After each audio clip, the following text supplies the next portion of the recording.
I didn't share during prayer work story time, my little prayer work story.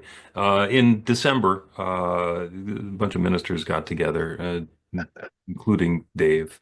And Reverend Dave said that what he really wanted to do after a few years away from the platform was to get into uh, to doing New Thought talks from time to time.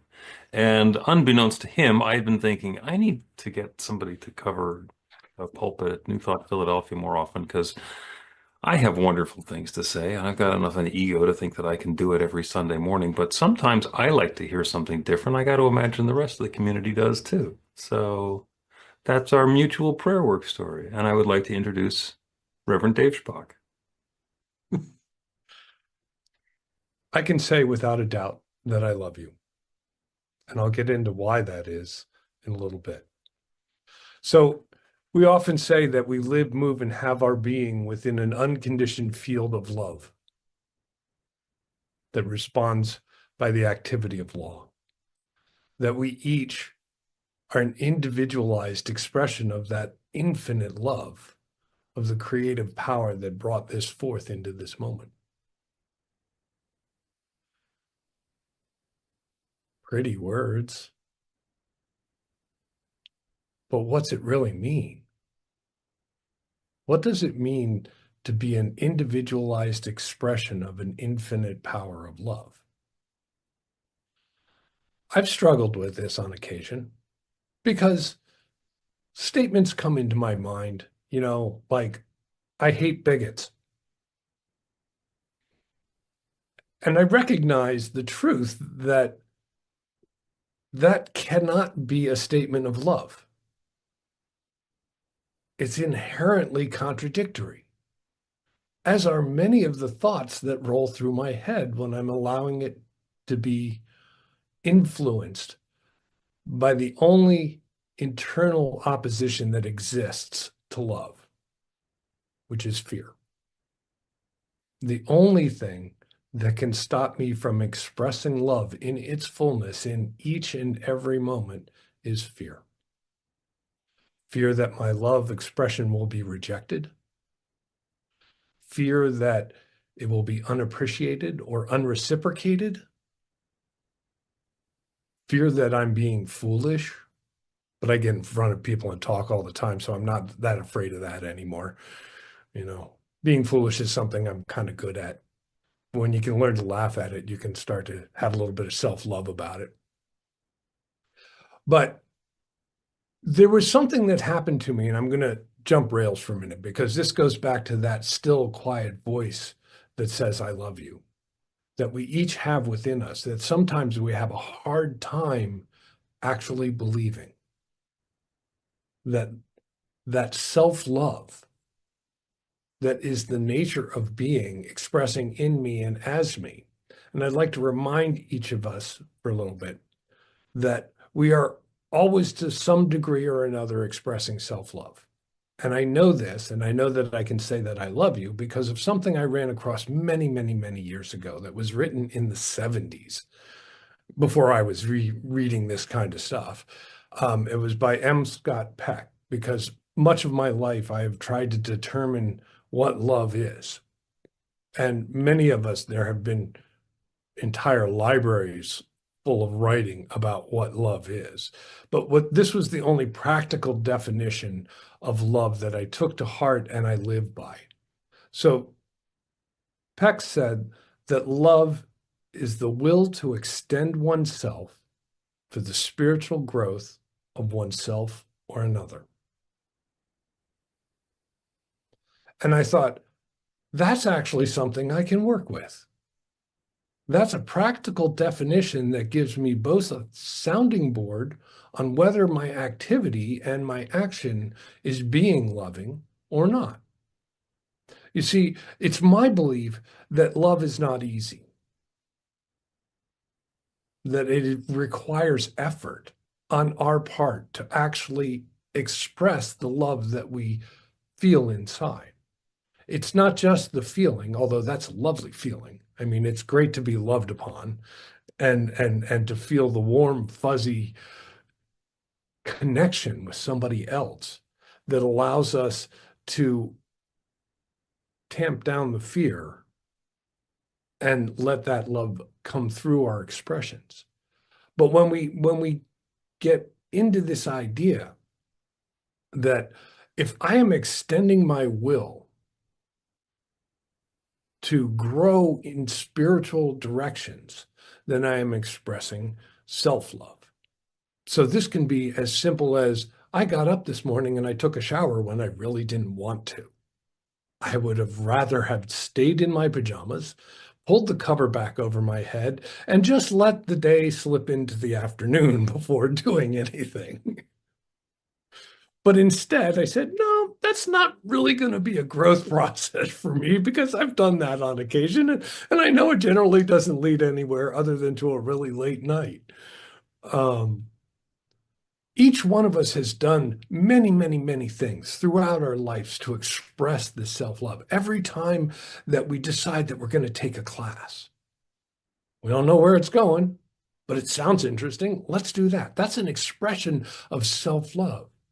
You're extending your will to grow in some manner, and that grows the spirit and the spiritual understanding.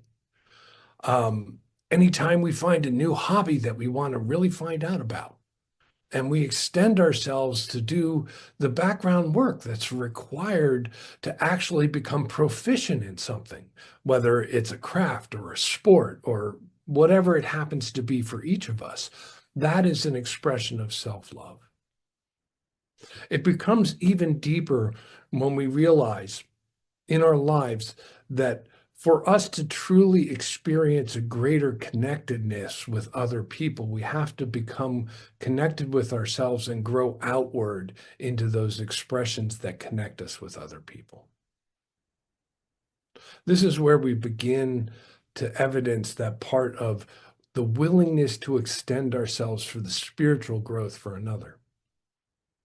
And for me, that part is that there is love that is waiting, infinitely waiting, to express itself through me and through everything that I encounter. But without the actual effort of expressing that love, it remains dormant. It remains unexpressed. It remains awaiting our motion into that expression of love.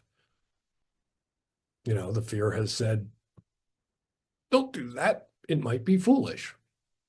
Or you might not receive that which you are putting out. When we allow ourselves to open to that little bit of, call it faith or courage or willingness to give it a try, we start to grow in love. So through the course of my spiritual journey, I have found that there are many, many tools available to allow us to become more loving, to express more love in our lives. The first of those is meditation. Even if it's only 5 minutes a day, 3 minutes a day, 3 minutes, 3 times a day, whatever works for you, if you can quiet yourself, because I don't place this on everyone else, so I'll put it in the first person. My mind races around like a BB in a boxcar. You know, it will jump from one thing to another, and it will take all of the sensory information that I'm pulling in and start trying to make dots between how this is going to be terrible. And that really, really puts a damper on my expression of love. Until I stop and I breathe and I realize that most of this is just me projecting my fear instead of projecting love, you know? And I have a tendency to want to be right about what it is I'm projecting. So I will find all the supporting facts that are out there, which will support my particular projection of fear and say, this is happening now. When in truth, it may be, but what do I know? You know, my personal experience is within the bounds of my physical being and the bounds of the extent of my um, essential expression of life, which is a little bit more than my physical being, you know. Um, so we find ourselves in this place that we have a choice in each moment that we encounter life to be loving or be fearful. I've found that meditation allows one to be at peace with oneself enough, if practiced on a regular basis, to make choices in that moment to be loving, to extend myself for spiritual growth, to extend myself for the benefit of another for spiritual growth. And that's not always easy, because sometimes the answers that I get for extending other people's spiritual growth are not the ones that I would like them to be. Quite often they're, wow, let me give you a hug, like Nia was talking about. That's just delightful. You get a hug. It's an expression of love. It's a reception of love. Other times it's having to deny myself that because it is not appropriate for the other person's spiritual growth. And I have to be aware both of my own condition and the situation that's surrounding me to be able to make that appropriate choice.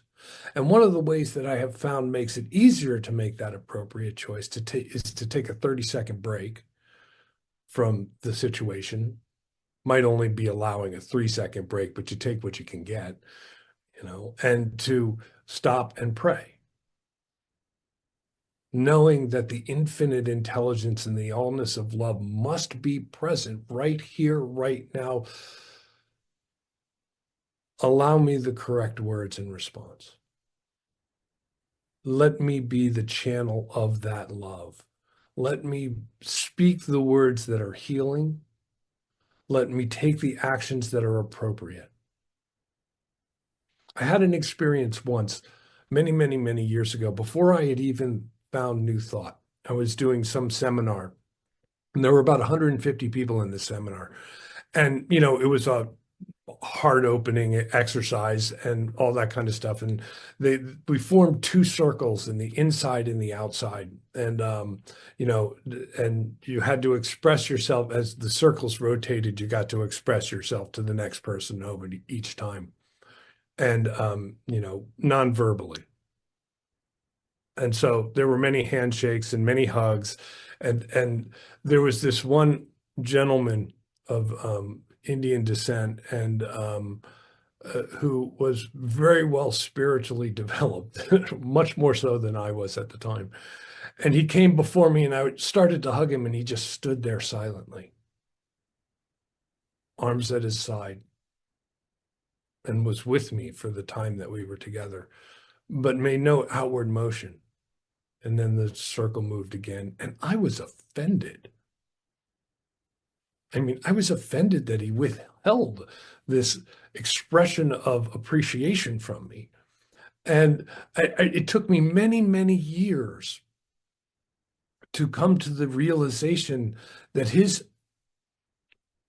expression of love was so appropriate, that it impacted me more deeply than all of the other 100 hugs that I got that day, that it stayed with me for years, because he was willing to accept, in all of that expressed love, the role of needing to remain silent and still so that I might grow spiritually.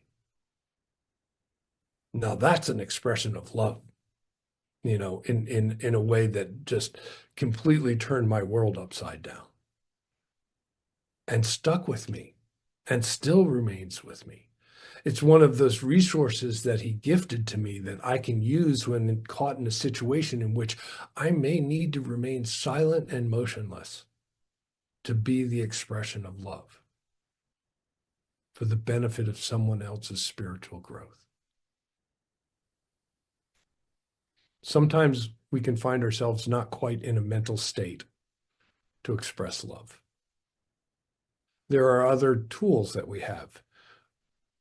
RPAs, one of my favorites, rapid pace affirmations. I'm not going to go through them. If you want a card, talk to Reverend Bill.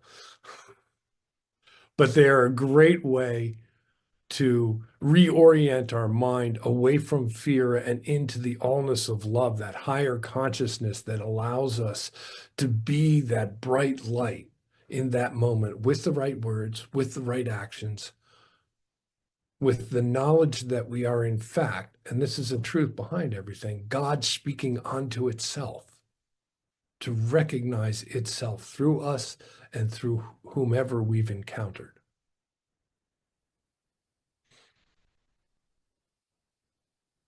So there are many ways. I invite you to take the next step in love so that you can let go of what your prejudices are, your prejudgings of situations are. Let me explain that for just a moment. When I say prejudice, what I'm talking about is every one of us in our lives has gathered innumerable experiences from where we started to wherever we are now. All those experiences are stored. And when we run across, and this can be beneficial, but can also be harmful, when we run across situations in which we think we have similar experiences, we will automatically pile them onto that experience. I have yet to find a way to stop that from happening. I can reduce the impact of it, but all of those memories, all of those previous emotions and experiences come to the fore in any given moment, more so in the moments that are challenging than in the moments that are peaceful. And all of a sudden, I get the adrenaline response of fight or flight based on what the situation isn't. So the problem that happens in those situations is to be love, one must remain in the moment because this is a new moment. It has never happened before. You may have reference material for it, but in fact, this is the newness of God unfolding in a unique moment in this instant now. And the players have never been here before. And when we can bring ourselves into that awareness of the uniqueness of each moment on a regular basis, I find that we can express more love more deeply than if not. We all need to do some inner healing work along the way. We have all been hurt in some way. Anybody here had a life that has been completely unconditionally loved? Show of hands. Yeah, me neither. You know, so there's all some stuff to work on, to release, to let go and let love, to allow this to be the new moment in which the fullness of your embodiment of an unconditioned field of love has the opportunity to express, to bring more love into the world in this way. That's the effort required of love. That's the effort required of each one of us if we choose to be love. And you don't have to. You don't have to. My opinion is that it's a much better way of life.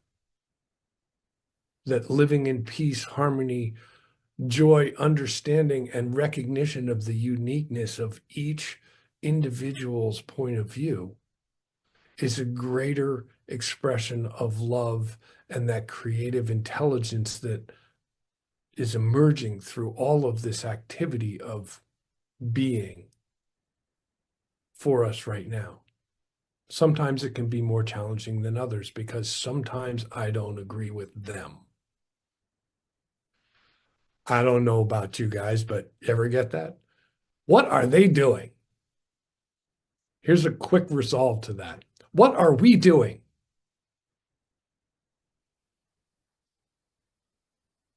There is one power, one presence, one infinite intelligence expressing it through each one of us for a reason. I'm not sure what the reason is.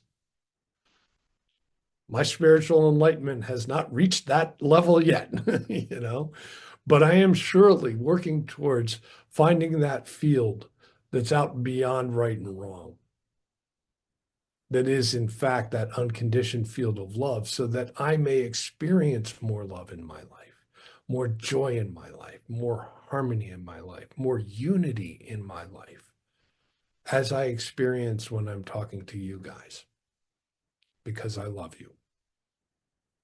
And so it is.